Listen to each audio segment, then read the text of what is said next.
পূর্ব কলকাতার জলাভূমি, কলকাতার কিডনি, আর সেটাই তো এখন বিপদে।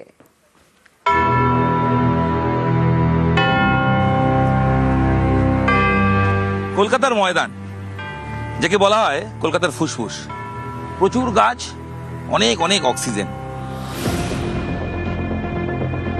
কলকাতার ফুসফুস ময়দান আর কলকাতার কিডনি পূর্ব কলকাতার এই জলাভূমি।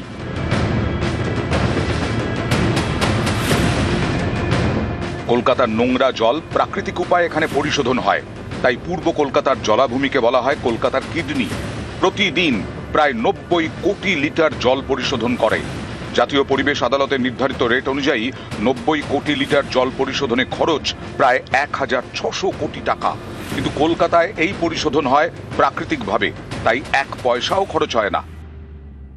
পূর্ব কলকাতার জলাভূমিকে কলকাতার কিডনি বলা হয়, তার একটাই কারণ যে বর্জ্য জলটা পরিশোধন করবার কোনো জায়গা তো আমাদের নেই, সেটা একমাত্র ইস্ট কলকাতা ওয়েটল্যান্ডই করে। এরকম গুরুত্বপূর্ণ জলাভূমি ধ্বংস করা হচ্ছে। জলাভূমি বুঝিয়ে ব্যাঙের ছাতার মতো তৈরি হচ্ছে বেআইনি নির্মাণ। এই যে আরবান প্রেশারটা, এই প্রেশারটা, নগরায়নের যে চাপটা, সেটা ক্রমশ পূর্ব কলকাতা জলাভূমিকে খেয়ে ফেলছে। কলকাতা এক বিরল শহর, কারণ এই শহর জল পায় গঙ্গা থেকে, আর বর্জ্য জল পরিশোধন হয় পূর্ব কলকাতার বিশাল জলাজমিতে। চলতি কথায় ভেড়ি, আসলে কলকাতার ভৌগোলিক কিডনি। দিনে 980 মিলিয়ন লিটার বর্জ্য রিসাইকেলড হয়। এবারে এটার উৎসটা হচ্ছে সেই ব্রিটিশ পিরিয়ডের সময় থেকে, যখন গঙ্গাকে বাঁচানোর জন্য ব্রিটিশার্সরা দুটো খাল ঠিক করেছিল, যেটা আমরা বাগজোলা খাল বলি, কেষ্টপুর খাল। সেইগুলো দিয়ে পুরো বর্জ্যটা যাতে ইস্টের দিকে যায়। যখনই গঙ্গাতে ওই জোয়ারটা আসতো, সেই সময় ওরা গঙ্গার গেট খুলে দিলে মনে করেছিল যে বর্জ্যটা সেখানে ভেসে বেরিয়ে যাবে, তাই হতো ইস্টের দিকে। কিন্তু এই খালগুলো পুরোপুরি ডিফাঙ্ক্ট হয়ে গেল। এই যে আরবান প্রেশারটা, এই প্রেশারটা, নগরায়নের যে চাপটা, সেটা ক্রমশ পূর্ব কলকাতা জলাভূমিকে খেয়ে ফেলছে। এই যে 980 মিলিয়ন লিটার বর্জ্য যাচ্ছে পূর্ব কলকাতা জলাভূমিতে, সেটা রিসাইকেল করবার আমাদের কাছে কোনো ব্যবস্থাই নেই।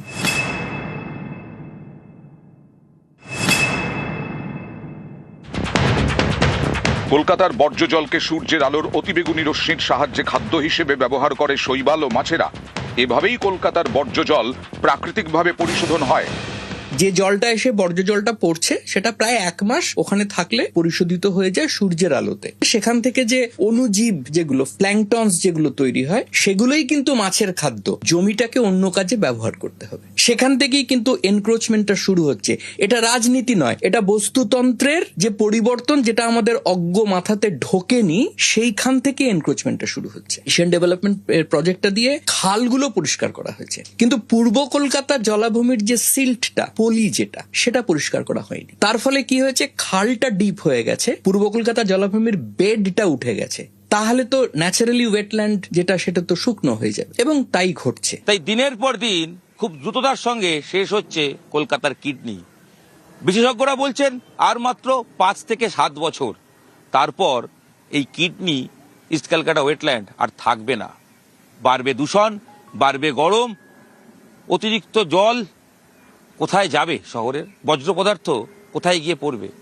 প্রাকৃতিক নিয়মেই এই ইস্ট ক্যালকাটার জলাভূমিতে বর্জ্য পদার্থগুলো রিসাইকেল হয়।